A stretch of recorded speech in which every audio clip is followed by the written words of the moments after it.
মরি খুঁজতে হরি ঘুরি বিশ্বময়, আহা মরি খুঁজতে হরি ঘুরি বিশ্বময়।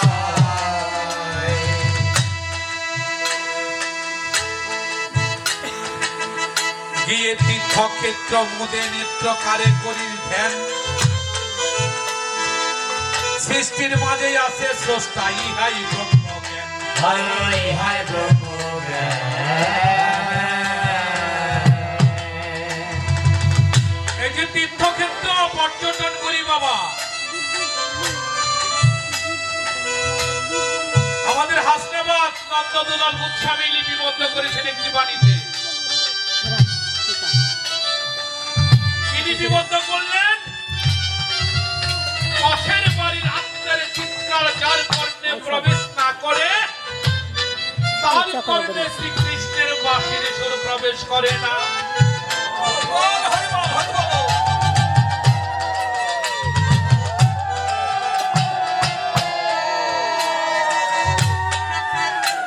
চন্দ্রনাথ গিয়েছেন, বৃন্দাবন গিয়েছেন, গয়ায় গিয়েছেন,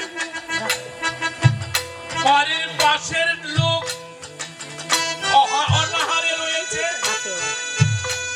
কেউ ব্যাধিগ্রস্ত অবস্থায় শয্যাশায়ী আছে, কেউ খেতে পারে না, কত অভাবে জর্জরিত, তাদের দিকে কখনো তো তাকালেন না। পকেটে টাকা নিয়ে তীর্থক্ষেত্রে চলে গেলেন, কিন্তু পাশে বাড়িতে যে আছে ব্যাধিগ্রস্ত, দুটি টাকার জন্য মেডিসিন পর্যন্ত খেতে পারে না, তার সেবা করলেন না, গেলেন তীর্থক্ষেত্রে, সেটা কি লাভ হবে? লাভ হবে না বাবা। এর জন্য বললেন আমার কৃষ্ণ গোপাল,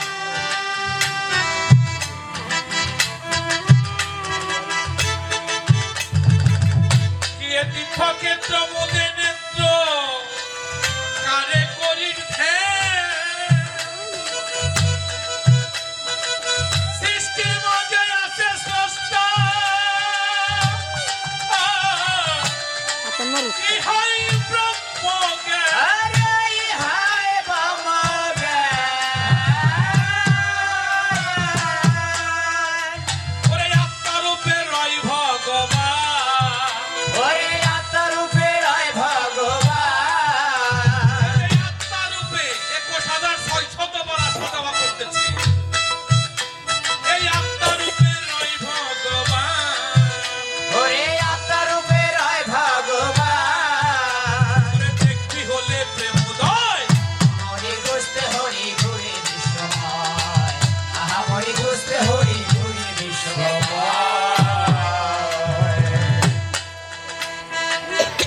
এই মানুষের প্রতি যার আছে হিংসা দেশ, তারা পায় না কোনদিন শ্রীহরির উদ্দেশ। আইরে শ্রীহরির উদ্দেশ।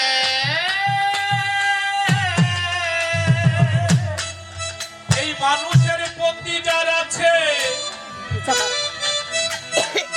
হিংসা দেশ, তারা পায় না কোনদিন শ্রীহরির উদ্দেশ।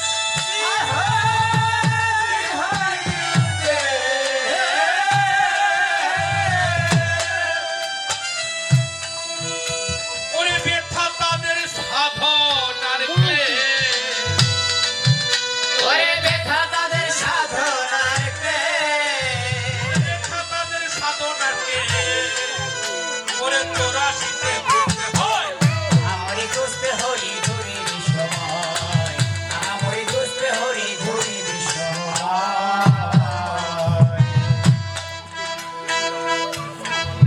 মানুষের প্রতি যদি হিংসা দেশ থাকে বাবা, তারা কখনো শ্রীহরির নৈকট্য লাভ করতে পারে না। ভগবান বললেন আমার সৃষ্টিকে যিনি ভালোবাসেন, আমার ভালোবাসা হয়ে যায়।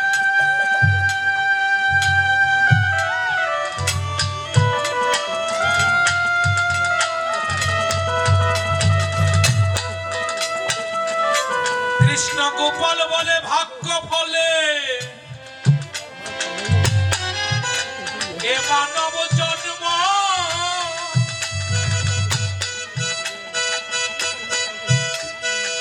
সারা জীবন করে গেলে অজ্ঞানের কর্ম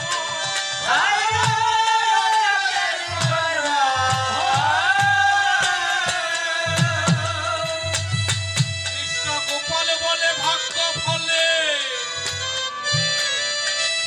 এ মানব জন্ম সারা জীবন করে গেলে অজ্ঞানের কর্ম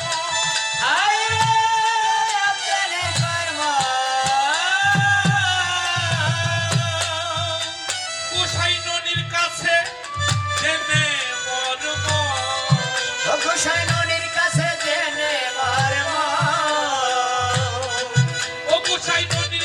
জেনে মর্ম দেখবি হলে হয়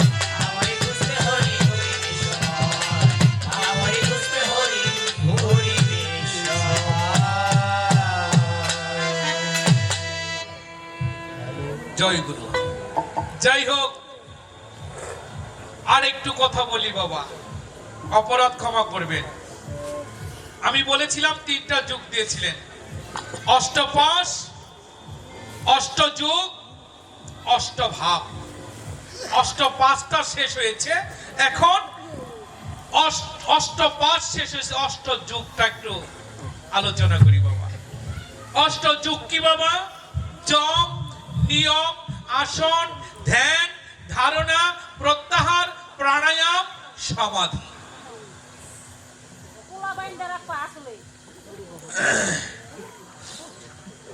যমটা কি? মনকে সংযমী করা এবং মনকে ঈশ্বরমুখী বা গুরুমুখী করা, এ হলো যম। নিয়ম কি?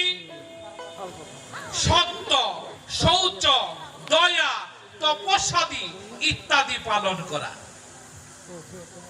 যম, নিয়ম। আসন কি? 3টা আসন, পদ্মাসন, সিদ্ধাসন, যোগাসন। যম, নিয়ম, আসন। ধ্যান, ধ্যান, ধ্যান কার করতে হবে বাবা? শ্রী গুরুর স্বরূপ ধ্যান করতে হবে। যম, নিয়ম, আসন, ধ্যান, ধারণা, সাত্বিক ধারণা পোষণ করা। প্রত্যাহার অর্থাৎ নির্ভুল হওয়া। প্রাণায়াম রেচকপূরক সাধন করা। রেচকপূরকটা তো বুঝছেন বাবা, এগুলি প্রাণায়াম করতে হয় চৈতন্য গুরু সম্পর্কে। যেটা ভিতরে যাচ্ছে সেটা হচ্ছে অক্সিজেন, যেটা বাহির হচ্ছে সেটা হচ্ছে কার্বন ডাই অক্সাইড। এই হলো প্রাণায়াম। এই প্রাণায়াম কখন করতে হয়? ব্রহ্ম মুহূর্তে করতে হয়, রাত্র 3টা থেকে 6টা পর্যন্ত। এগুলো গুরু প্রদত্ত সম্পদ। চৈতন্য গুরু ছাড়া এই সম্পদ কারো ভাগ্যে মিলে না। এই রেচকপূরক প্রাণায়ামের দ্বারাই মানুষ সিদ্ধি লাভ করতে পারে। তাহলে গেল প্রাণায়াম। এরপর সমাধি বাবা। সমাধি কাহাকে বলে? মৃত্যু হওয়ার পর দেহটি মাটিতে পুঁতে রাখলেন, এটা কি সমাধি বাবা? গোসাই চলে গেলাম, নিত্যর দেহটি মাটিতে পুঁতে রাখলে, তাহলে ওইটা কি সমাধি বলবে? ওইটা ভুল বাবা। আগে তো আপনি থাকতে যদি সমাধি যুগে রত না হন, মরার পর ওই ছাই সমাধি দিলেই কি আর না দিলেই কি? ধ্যানে বসেন। ধ্যানে বসে প্রতিনিয়ত সমাধি যুগে ঈশ্বরের অর্থাৎ গুরু ধ্যানে ধ্যানান্বিত হয়ে বিষয় বাসনা দূরে যখন চলে যাবে, গুরু এবং ভক্তের একাত্মতা যখন হবে, তখন আপনার সমাধি যুক্ত হবে। সমাধি যুক্ত হতে হতে যখন আপনার গুরুর নৈকট্য লাভ করলেন, প্রাণ পাখি যেদিন বহির্গত হলো, সেদিন আপনার মাটির তলে সমাধি দিলেন, সেটাকে সমাধি বলে মাইনা নেওয়া সেবা। থাকতে একদিন